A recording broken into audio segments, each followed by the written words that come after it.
آپ سارا دن لیٹے رہیں گے تو اس میں آپ کی ہڈیاں ایکچولی کمزور ہونا ہی سٹارٹ ہو جاتی ہیں.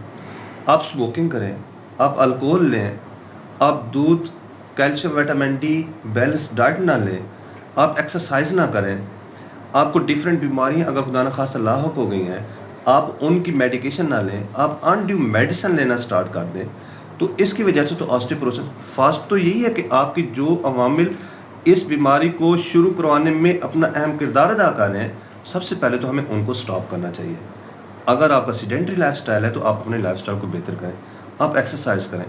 آپ اگر سموکر ہیں تو آپ اپنے سموکنگ کو omit کریں کہ یہ آپ کی واسکولر بھی, یعنی کہ خون کی رگوں کو بھی, دل کی تکلیف کو بھی اور ہڈیوں کی تکلیف کو پروموٹ کر رہی ہوتی ہے. یہ ساتھ ساتھ تمام دوست دیکھ بھی رہے ہیں اور سن بھی رہے ہیں, تو سموکنگ جو ہے یہ بھی بہت خطرناک ہے. بالکل ایگزیکٹلی. ہم نے تو اپنے ہاتھوں سے انفارچونیٹلی سموکنگ کی وجہ سے ہاتھوں کے بھی اور پاؤں کو بھی ایمپوٹیشنز کی ہیں, مطلب کاٹا ہے, کیونکہ ان کی وجہ سے خون کی رگیں بند ہو جاتی ہیں اور آگے گلنے سڑنے کا عمل شروع ہو جاتا ہے اور بلیک ہو جاتے ہیں, جن کو ہمیں کاٹنا پڑ سکتا ہے. ابھی ڈاکٹر صاحب آپ نے احتیاطی تدابیر بتاتے ہوئے کیلشیم کا بھی ذکر کیا, تو کیلشیم کتنا اہم رول پلے کر سکتی ہے اس بیماری سے بچنے کے لیے؟ سب سے امپورٹنٹ جو چیز ہوتی ہے آسٹیوپروسس میں وہ کیلشیم اور فاسفیٹ ہوتی ہے. اکثر لوگ یہ سمجھتے ہیں کہ ہمیں وٹامن ڈی لینی چاہیے. وٹامن ڈی ایکچولی کیلشیم اور فاسفیٹ کی ایبزارپشن کو انہانس کرنے کے طور پہ ایکٹ کر رہی ہوتی ہے. ہم وٹامن ڈی اس لیے رہے ہوتے ہیں, اگر کوئی پیشنٹ جس میں کیلشیم ڈیفیشنٹ ہے یا فاسفیٹ کی ڈیفیشنسی ہے, وہ اکیلی وٹامن ڈی لیتا رہے تو اس کا کوئی بھی بینیفٹ نہیں ہے. ٹھیک ہے, وہ الٹا آپ کے لیے ایک پرابلم ہوگی. وٹامن ڈی تو ایز اے وہ فیکٹر یوز کر رہا ہوتا ہے جو کہ کیلشیم اور فاسفیٹ کی ایبزارپشن بون میں زیادہ کرواتا ہے اور بون کے میس کو اچھا بنانے میں اپنا کردار ادا کر رہا ہوتا ہے. کیلشیم بہت ہی امپورٹنٹ مائکرو اسٹرکچر جو بون کا ہوتا ہے اس میں کیلشیم کا بہت امپورٹنٹ رول ہے. فوڈ کیسی لینی چاہیے؟ کچھ ڈاکٹر آپ جیسے جو ماہرین ہیں بتاتے ہیں کہ کوئی فیٹی فش کے بھی فائدے ہو سکتے ہیں, ایگز کے بھی فائدے ہو سکتے ہیں. باقی خوراک تو آپ ہمیں بتائیں گے. کچھ تو معلوم ہے ہمیں, کچھ نہیں معلوم ہمیں. ایکچولی ہم جو دیکھ رہے ہوتے ہیں ان میں ہڈیوں کی طاقت کے لیے سب سے بہتر وہ فوڈ پسند کرنی چاہیے جس میں کیلشیم اور فاسفیٹ اور وٹامن ڈی کا لیول اچھا ہو. ہم سمجھتے ہیں کہ دودھ جو ہے ہڈیوں کے لیے سب سے بہترین غذا ہے, اور باقی پروٹین ڈائٹس اچھی لینی چاہیے. فیٹ کو اوائڈ کرنا چاہیے, زیادہ تر ہائی پروٹین ڈائٹس لینی چاہیے. اور کیلشیم اور وٹامن ڈی جیسے دہی ہے, یوگرٹ ہے یا ملک ہے, یہ وہ سپلیمنٹس ہیں یا وہ نیچرل فوڈز ہیں جو کہ ہماری ہڈیوں کی تندرستی میں بڑا امپورٹنٹ پلے رول کرتے ہیں. اب ڈاکٹر صاحب علاج خدا نہ خواستہ ہو گیا ہے, سموکنگ لوگ کرتے رہے, سستی کرتے رہے, ایکسرسائز کی نہیں, واک کی نہیں, ہڈیوں پہ آزمائش ڈالی نہیں, پریکٹس میں نہیں رہے, آؤٹ آف پریکٹس ہو گئے ہیں. ریٹائرمنٹ جو دوست ہیں وہ تو لینڈ کر کے پڑے ہوتے ہیں نا, یہ فوکر تیاروں کی طرح, پھر کہتے ہیں جی اب ہم سے چلا نہیں جاتا, ہڈی ٹوٹ گئی, فریکچر ہو گیا. اب علاج کیا ہو؟ آسٹیوپروسس کو ہم دیکھتے ہیں, علاج کے لیے دو چیزیں ہم دیکھ رہے ہیں کہ ایکچولی ہم مریض ہمارے پاس کس وجہ سے پریزنٹ کر رہے ہیں. بعض اوقات مریض جسٹ پین کے لیے پریزنٹ کر رہا ہوتا ہے, وہ ہم دیکھتے ہیں ایکچولی اسپائن کا پین ہے, وہ کہتے ہیں کہ موروں کا درد ہے, وہ ہم ایکس رے کرواتے ہیں تو ہڈیاں کمزور ہوتی ہیں, ویک ہوتی ہیں, جس کو ہم آسٹیوپروسس لیبل کر دیتے ہیں. تو اس طرح کے پیشنٹس میں تو ہم میڈیکیشنس ان کو دیتے ہیں. اس میں میڈیکیشنس ڈفرینٹ ہے, یہ تو ساتھ سپلیمنٹ کیلشیم وٹامن ڈی تو دیتی ہی ہیں, ان کے لیے بیس فاسفونیٹ ہیں یا ٹیریپیراٹائڈس میڈیکیشن ہوتے ہیں. اس میں کھانے والی دوائیاں بھی ہوتی ہیں یا انجیکشن کے ذریعے بھی ہم ایئرلی اس کو پریونٹ کرنے کے لیے انجیکشن بھی لگاتے ہیں, وہ بھی ہو سکتے ہیں. یا پھر یہ ہم دیکھتے ہیں کہ آیا کہ پیشنٹ ہمارے پاس پریزنٹ ہوا ہے, جیسے آپ نے شروع میں بتایا یا میں نے بھی بتایا کہ سب سے زیادہ جیسے 7 لاکھ فریکچر کے ساتھ لوگ پریزنٹ کرتے ہیں, ان کو کوئی نہیں پتا ہوتا کہ ان کے اندر کیا چل رہا ہے. واش روم میں گیا, سلپ ہوئے اور ہڈی ٹوٹ گئی, کوئی چھوٹا سا جھٹکا لگا اور ہڈی کے فریکچر کے ساتھ آ جاتے ہیں. سب سے زیادہ اسپائن کے فریکچر کے ساتھ آتے ہیں, اور اس کے بعد ہپ کے فریکچر موسٹ کامن ہے. اب اس طرح کے اگر پیشنٹس آ جاتے ہیں تو ان میں پھر ہم نے سرجری بھی ڈیل کرنی ہوتی ہے اور ان کو میڈیسن سے بھی ہم نے ڈیل کرنا ہوتا ہے. تو ہپ کے فریکچر آ گیا تو پھر ہمیں ڈائگنوزڈ بھی پیشنٹ اب ہوتا ہے, کیونکہ انفارچونیٹلی ہمارے ہاں تو ایک یہ سسٹم رہا ہے کہ لوگ اپنا بیس لائن ورک اپ کرواتے ہی نہیں ہیں, بیسک ٹیسٹ کرواتے ہی نہیں ہیں. حالانکہ چاہیے تو یہ جب آپ 40 سے ابو جائیں تو آپ اپنا کمپلیٹ ورک اپ کروائیں. اس میں کارڈیالوجی کا بھی ہے, دل کا بھی آپ کو ورک اپ کروانا چاہیے وقتاً فوقتاً. باقی بیس لائن ہے, جگر ہے, گردے ہیں, ہڈیوں کے لیے یہ ٹیسٹ کروانے چاہیے. اس کے لیے تو اسپیسیفک ڈیکسا اسکین ہوتا ہے جو آسٹیوپروسس کو ڈائگنوز کرتے ہیں. انفارچونیٹلی جب ہم اپنی بیس لائن سمپل کہ کان کا ٹیسٹ بھی ہم نہیں کرواتے ہماری پاپولیشن, تو ڈیکسا اسکین کا تو اویئرنیس ہی نہیں ہے. اس دن کا مقصد ہی یہی تھا کہ ہم لوگوں میں ایک اویئرنیس دیں کہ ہم اس بیماری سے جو ایک خدا نہ خواستہ ایک سائلنٹ کلر کے طور پہ ہمارے اندر چل رہی ہے, اور ہمیں کوئی چھوٹا سا جھٹکا لگے گا اور فریکچر کے ساتھ ہم ہاسپٹلائز ہو جائیں گے. صرف ہم ہی ہاسپٹلائز نہیں ہوں گے, ہمارے ٹوٹل فیملی ڈسٹرب ہو جائے گی, ڈیپینڈنسی ہو جائے گی. آپ 6 سے 8 مہینے یا سال کے لیے آپ بیڈ ریڈن ہو جائیں گے. تو اس کنڈیشن سے بچنے کے لیے ہم اپنے سٹائل کو بہتر بنائیں گے, ہم میڈیکیشن لیں گے. اس کو ڈائگنوز کرنے کے لیے ہم وقتاً فوقتاً اپنا ایکس رے ہے ڈاکٹر سے کنسلٹ کریں گے. تو یہ تو چیزیں ہمارے ہاں ہیں نہیں. اچھا, اب سرجری کا مرحلہ آ جاتا ہے اور آپ ممتاز سرجن ہیں ہمارے ملتان کے ماشاءاللہ. تو ورلڈ اوور بڑی ٹیکنالوجی اور جو ایڈوانس ڈیولپمنٹ ہو رہی ہے سرجری میں, کیا اس سے بھی ہم استفادہ کر رہے ہیں؟ جیسے روبوٹک, آپ لوگوں کا ایک مطالبہ نشتر والے ڈاکٹرز کا, سرجنز کا یہ بھی ہے کہ روبوٹک جو سرجری ہے اس کی بھی ہمیں سہولت ملنی چاہیے, یا 3D پرنٹنگ ہے, یا وہ ایڈوانس امیجنگ ہے. تو کیا ہمارے ہاں یہ سہولیات ابھی شروع ہوئی ہیں یا ابھی شروع ہونا باقی ہے؟ دیکھیں, government of Pakistan Nishtar hospital Multan میں جتنے ان کے پاس ریسورسز ہیں, آئی تھنک اس میں وہ بہت کوپریٹ کر رہی ہے. ہمارے پاس جو امیجنگ ٹیکنالوجی کہہ رہے تھے کہ ہمارے پاس آرتھو میں اس وقت 4 آپریشن تھیٹر ہیں, جن میں سے 2 آپریشن تھیٹر میں ہمارے پاس امیج اویلیبل ہے. ایون کہ ابھی ریسنٹلی انہوں نے ہمیں ایمرجنسی طور پہ بھی انہیں امیج دیا ہے. اس میں ہوتا یہ ہے کہ جب ہم آپریٹ کر رہے ہوتے ہیں تو ہم کیمرے کے ذریعے دیکھ رہے ہوتے ہیں کہ ہم نے پلیٹ کہاں پہ لگانی ہے, اسکرو کی پوزیشن کیا ہے, ہڈی کی ڈیٹیکشن ہو گئی ہے یا نہیں. تو یہ چیزیں ہمارے نشتر ہاسپٹل میں ایون کہ اب ایمرجنسی میں بھی اویلیبل ہیں. دوسری ہماری جو آپ روبوٹک کی بات کر رہے تھے, روبوٹک ابھی پاکستان میں جنرل سرجری کا جو سیگمنٹ ہے جن کے پتے کے آپریشن کرنے ہیں, اس کے لیے تو ابھی اویلیبلٹی ہوئی ہے. گال بلیڈر کے لیے ان کے لیے تو اویلیبلٹی ہوئی ہے, اور وہ اس پہ ٹرائل بیسس پہ ابھی کر بھی رہے ہیں.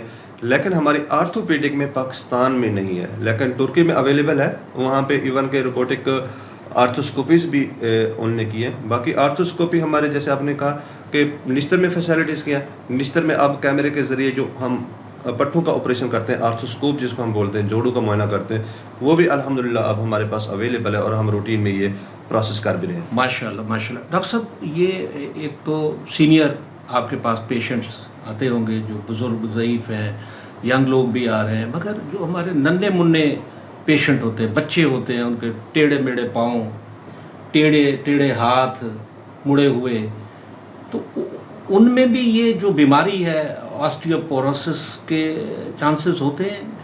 دیکھیں, یہ بچوں میں آسٹیوپوروسس کے سچ چانسز نہیں ہوتے. جیسے میں نے شروع میں بتایا, وہ جو ٹیڑھے پاؤں ہوتے ہیں ان کے کازز ہی ٹوٹلی ڈیفرنٹ ہے. ایک تو اس کو ہم کلب فٹ بولتے ہیں. جو کلب فٹ ہے وہ ٹوٹلی 100% ٹریٹیبل کاز ہے, 100% with out any surgery. Minor سا اگر بعض اوقات اس کو ہم ٹیناٹمی بولتے ہیں, چھوٹا سا کٹ لگا کے پٹھے پاؤں کو اوپر اٹھانا ہوتا ہے, وہ شاید کرنا پڑے. لیکن اس کے بارے میں ایک بڑی اویئرنیس ہونی چاہیے. ہمارے ہاں لوگ کلب فٹ کو, ٹیڑھے پاؤں کو ٹریٹ کرواتے نہیں ہیں. اگر انیشیل فیسز میں بلو دا ایج آف 6 months یا 1 year اگر اس کو ڈاکٹر کے پاس لے کے جائیں اور اس کے پلسٹر کروانا شروع کروا دیں تو اسے 100% ٹریٹیبل ہو سکتی ہے. لیکن آسٹیوپروسس بچوں میں انلیس انٹل کوئی ادر کاز نہ ہو تو ویسے کامن نہیں ہے. ڈاکٹر صاحب, آپ سے مل کے بہت اچھا لگا, اور خاص طور پہ اتنا سمارٹ, بیوٹیفل اور فلی فٹ سرجن اگر ہو تو مریض آئے گا, مل کے ہی آدھا تو وہ ٹھیک ہو جائے گا. پھر جو آپ چہرے پہ ایک پر اسرار مسکراہٹ رکھتے ہیں اس کا بھی یقیناً اثر ہوتا ہوگا. بالکل, پیشنٹ کا جو فرسٹ امپریشن ہوتا ہے, پیشنٹ ٹو ڈاکٹر جو کوآرڈینیشن ہوتا ہے, جب انٹریکشن ہوتا ہے, تو بہت سارے پیشنٹس ہمیں بھی کہتے ہیں کہ آپ جتنا سکون سے پیشنٹ کو لسن کرتے ہیں تو ہماری آدھی تکالیف تو ویسے ہی ختم ہو جاتی ہیں. اس میں ایک 100% ریالٹی بھی ہے. اور باقی اللہ تعالیٰ کا لاکھ لاکھ شکر ہے کہ اس طرح کے ہیں. وقت کے ساتھ انسان ویسے تبدیل ہوتے ہیں، لیکن دعا کرتے ہیں کہ اللہ تعالیٰ ہمیں ایسے ہی رکھے اور اس میں تبدیل نہ ہو. صبح سے میں تھوڑا سا ڈاؤن تھا، مگر ڈاکٹر صاحب آپ سے مل کے میں بھی سپر ہو گیا. اللہ آپ کو سلامت رکھے اور اسی طرح آپ دکھی انسانیت کی خدمت کرتے رہیں. تھینک یو سو مچ سر. اللہ کریں. دوستو اسی پر آج کی پوڈ کاسٹ سروس مکمل ہوتی ہے. ہمارے آئی ٹی ٹیم کے امپورٹنٹ ممبر رئیس عباس کے ساتھ آپ کا میزبان ریاض میلسی آپ سے اجازت چاہتا ہے. پھر کسی اگلی پوڈ کاسٹ سروس میں ہم آپ کو نئی مہمان شخصیت کے ساتھ پھر ویلکم کہیں گے. تب تک کے لیے اجازت دیجیے. اللہ حافظ.